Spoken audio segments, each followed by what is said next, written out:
Good morning guys. आपको मेरी आंख दिख रही होगी। इस आंख में कुछ इन्फेक्शन सा हो गया था एक्चुअली।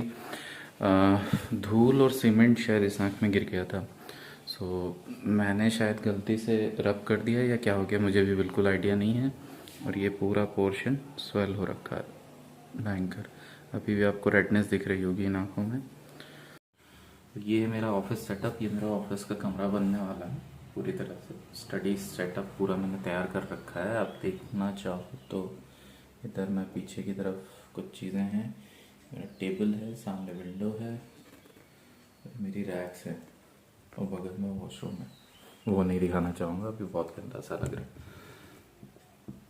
अगर आपको मेरी आवाज़ कम आ रही है तो उसका रीज़न ये है कि मैं खुद बहुत आलसी इस समय लग रहा हूँ। वीडियो रिकॉर्ड इसलिए करना चाह रहा था कि फिर से लॉकडाउन की बातें हो रही हैं, फिर से बहुत सारी चीज़ें ऐसी हो गई हैं कि मतलब इट्स लाइक कुछ समझ में नहीं आ रहा है। अभी भी आँख लाल है, कुछ समझ में नहीं आ रहा है इसका भी। करीब 20 दिन से ऊपर तो हो गया है लॉकडाउन हुए यहाँ यूपी में भी। मैं भी कॉलेज नहीं जा रहा हूँ, वर्क फ्रॉम होम चल रहा था। वर्क फ्रॉम होम में ऑनलाइन क्लासेस भी बंद हो गई हैं। सैलरी फिर से सेम एज इट इज़ जो पिछले साल जब लॉकडाउन हुआ था। तो मुझे कुछ चीज़ें समझ में नहीं आती हैं, लाइक प्रॉब्लम कहाँ आ रही है कि व्हेन इस तरीके की जो सिचुएशन है, क्या इसको टैकल करने का कोई ऑल्टरनेटिव है नहीं कि जब भी अब ये अगर बार बार रिपीट होगा तो क्या बार बार जो है लोगों की रोज़मर्रा की जो आय है वो कम होगी या निकाल दिए जाएंगे या क्या होगा क्या नहीं होगा। मेरे को कुछ भी इसका आइडिया लग नहीं रहा है और ये बहुत ही ज़्यादा सोचने का विषय है क्योंकि भारत में ज़्यादातर जो लोग हैं जो काम करते हैं वो या तो मध्यम वर्गीय परिवार से हैं या गरीबी रेखा के आसपास हैं या मध्यम वर्गीय से भी नीचे हैं। उनकी एक रोज़मर्रा की आय है, पढ़ा लिखा वर्ग है, वो 1,000 रुपये से लेके 3,000 रुपये प्रतिदिन के हिसाब से कमाई कर रहा है और उसी हिसाब से उसके स्पैन्स हैं। तो बहुत सारी चीज़ें होती हैं। मैं बहुत लंबा वीडियो नहीं खींचना चाह रहा हूँ क्योंकि क्या होता है आप अपनी बात कहते कहते इधर से उधर हो जाते हो। बट मुझे लगता है कि इसका कोई एक परमानेंट सोल्यूशन ढूंढना चाहिए, चाहे वो गवर्नमेंट हो चाहे कोई भी ऐसी स्ट्रैचरी बॉडी बने जो इस चीज़ को लुक आफ्टर करे कि जो भी प्राइवेट एम्प्लॉयज़ हैं वो भी इस देश के कंट्रीब्यूशन में कहीं ना कहीं पार्ट लेते हैं। खासकर एकेडमिशियंस जो होते हैं, एकेडमिशियंस के लिए इस तरीके की चीज़ें कि हर कुछ समय के पश्चात इस तरीके की चीज़ें जब हो रही हैं, पिछले 2 साल से हम देख रहे हैं।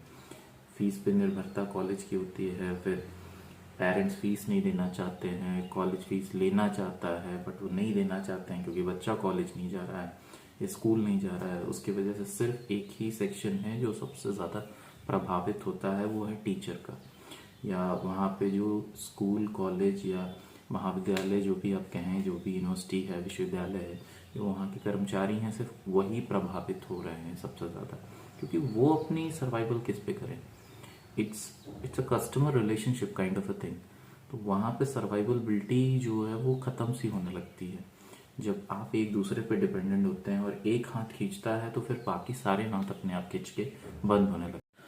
सो यही बात मेरे दिमाग में जहन में काफ़ी समय से चल रही थी कि इसको कैसे जो है पोर्ट्रे किया जाए, किस तरीके से ये चीज़ें आगे रखी जाएं। मेरे को बहुत समय से ये चीज़ दिमाग में चल रही थी। अभी पैलेस्टीन इज़राइल का मसला चल रहा है। नक्सलियों ने एक सिपाही को गोली मार दी घेर करके और कोविड के केसेस हर रोज़ बढ़ रहे हैं, घट रहे हैं, किसी शहर में बढ़ रहे हैं, किसी शहर में घट रहे हैं। बहुत सारे ऐसे मीन्स हो चुके हैं जो ऑलरेडी हैं सिस्टम के अंदर, जिसकी वजह से ऑलरेडी इतनी त्रासदी चल रही है।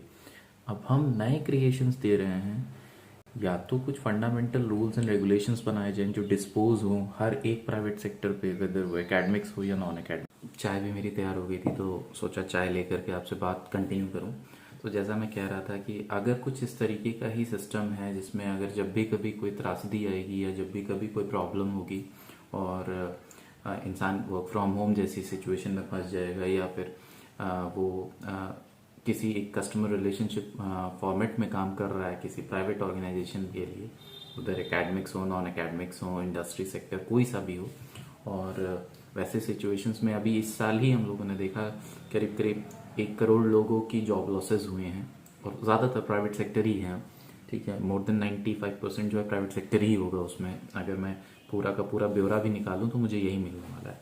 तो मेरा ये कहना है और ये सोचना रहा है पिछले 1 सवा साल 1.5 साल से कि हम सभी जितने भी इस तरीके के माहौल में जब रहते हैं तो ये बहुत इनसिक्योरिटी फील कराता है। ये हमारे सर्वाइवल के ऊपर एक प्रश्न चिन्ह खड़ा कर देता है कि अब आगे क्या।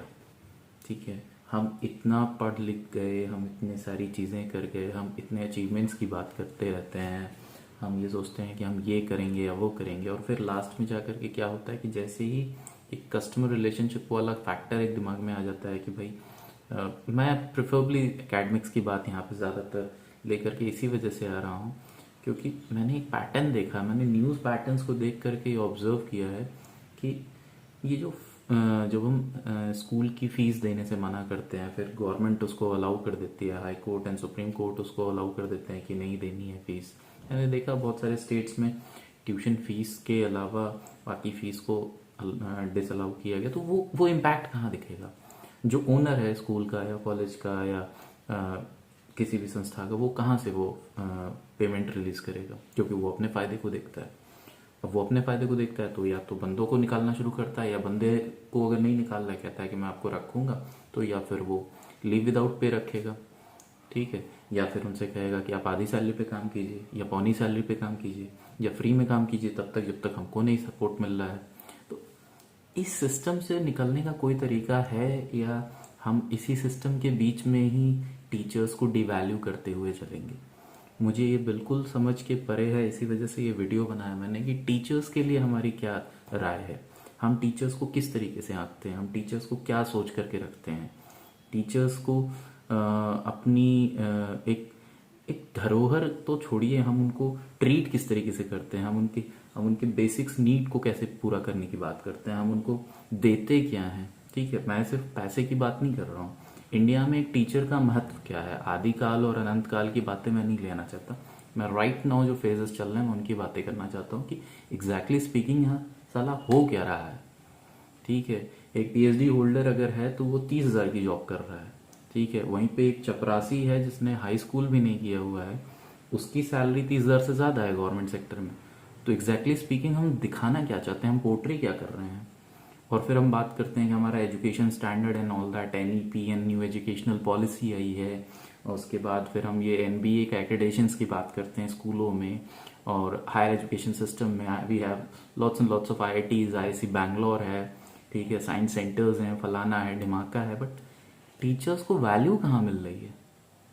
टीचर्स की अपग्रेडेशन के लिए हम क्या कर रहे हैं, हम उनको सिक्योरिटी किस तरीके से प्रोवाइड कर रहे हैं? एंड फॉर श्योर एक चीज़ और बताना चाहूँगा कि अगर आप गवर्नमेंट एंड प्राइवेट टीचर्स की बात करें तो आई डोंट थिंक कि प्राइवेट टीचर्स कम मेहनत करते हैं, या प्राइवेट इंस्टीट्यूशन में, प्राइवेट स्कूल्स में जो पढ़ाते हैं वो कम मेहनत करते हैं गवर्नमेंट स्कूल और गवर्नमेंट इंस्टीट्यूशन में पढ़ाने वाले टीचर्स से। सो ये एक फेक माइंडसेट है, वो मेरी समझ के परे है।